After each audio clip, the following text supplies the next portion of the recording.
Many view the encounter between David and Goliath through the lens of a bedtime story, a lucky underdog surviving a miracle.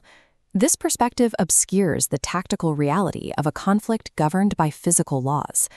Human instinct suggests that when we face massive obstacles, we must match power with power. We assume that size is the primary metric for survival. The mechanics of asymmetric warfare suggest otherwise. Large physical scale introduces specific operational costs, often turning a massive frame into a slow, high-visibility liability. The Discernment Lab is running a mechanical and psychological diagnostic on this encounter. We are mapping the stress points of the giant against the capabilities of the shepherd. Faith functions as the precise application of physics and obedience, designed to neutralize monuments built on human ego. We begin with Goliath's physical state. He stands as a walking monument, encased in bronze plates that provide significance but add immense weight and rigidity to his gait. This chart tracks armor density against mobility. Goliath maximizes protection at the expense of reaction time. His agility shrinks, leaving him vulnerable to high-velocity threats. David rejects Saul's traditional armor, discarding the weight so his agility reaches its maximum potential. Ego and fear build the same kind of heavy, complicated defense mechanisms.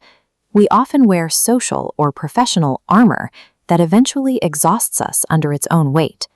You cannot fight using resources God never intended for your assignment. Agility is more valuable than fortification when the goal is a specific strike. David's weapon is frequently misunderstood as a toy. In the ancient world, the sling functioned as lethal artillery, delivering forces comparable to modern handguns. David selects 5 smooth stones. These are not random debris. They are carefully chosen aerodynamic tools meant for stable flight and high-impact energy transfer. As David approaches, he views Goliath through the lens of physics. He identifies a high-mass, low-velocity target that is physically unable to dodge a precision strike. This diagram shows kinetic precision. By rotating the sling at high velocity, David transfers massive energy into a small mass. This focus allows a shepherd to strike with more power than a giant's sword, delivered to a single, concentrated point. Success in a kingdom assignment comes down to being strictly precise in your obedience, rather than being the largest force in the room. The psychological diagnostic identifies Goliath's hubris as his primary vulnerability. His pride created a catastrophic blind spot that outweighed his physical advantages. Pride generates a giant signature, a pattern of loud, mocking behavior that reveals a target's predictability. While Goliath focuses on insulting the army, he fails to monitor the tactical movement of his opponent. David remains anchored to a proven reality. He has already tested his God against the lion and the bear, making the giant's intimidation tactics irrelevant to his calculations. Understanding the technical reality of your assignment strips the monster of its power. When the fear is removed, the obstacle is reduced to a mechanical target. By calculating the God of the armies into the equation, David identifies the giant as a manageable variable. The obstacle is no longer a threat. It is a target waiting for the release of his faith.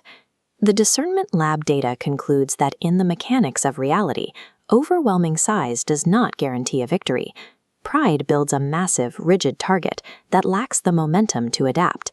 Humility maintains the agility required to strike with lethal precision.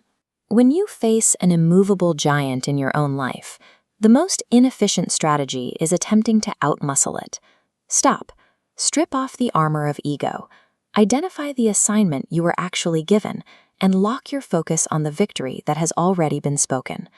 When your target is locked and your agility is unhindered, faith executes the victory